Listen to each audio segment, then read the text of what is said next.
మంత్రులు దుర్గేష్, ఫరూక్ పరిశీలించారు. మంత్రి కందుల దుర్గేష్ కు జన సైనికులు ఘన స్వాగతం పలికారు.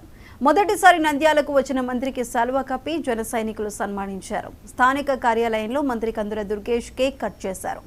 నంద్యాల కూటమి అభ్యర్థి ఫరూక్ విజయంలో జన సైనికుల కృషి మరువలేనిదని, భవిష్యత్తులో జన సైనికులకు మంచి గుర్తింపు ఉంటుందని, జిల్లాను ఏపీ టూరిజంగా అభివృద్ధి చేస్తామని మంత్రి దుర్గేష్ పేర్కొన్నారు.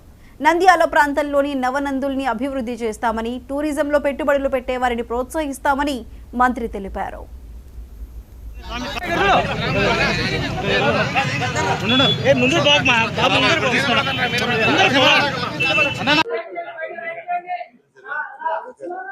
పర్యాటక రంగం విషయంలో నంద్యాలకు ఉన్నటువంటి ప్రత్యేకత చాలా గొప్పది.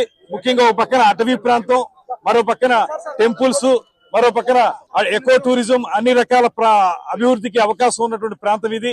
తప్పనిసరిగా నవనందుల విషయంలో కానివ్వండి, అటవీ ప్రాంతంలో జూ పార్క్ డెవలప్ చేయడం విషయంలో కానివ్వండి, అదేవిధంగా ఇక్కడ కొండల ప్రాంతంలో ట్రెక్కింగ్ అలాంటివి, లేకపోతే వాటర్ స్పోర్ట్స్ ఇలాంటివన్నీ కూడా అభివృద్ధి చేయడానికి ఒక ప్రణాళికతో ముందుకు వెళ్తాం. రాబోయే రోజుల్లో దాన్ని అమలు చేసి తీరుతాం. పర్యాటక రంగం విషయంలో నంద్యాలకు ఉన్నటువంటి ప్రత్యేకత చాలా గొప్ప.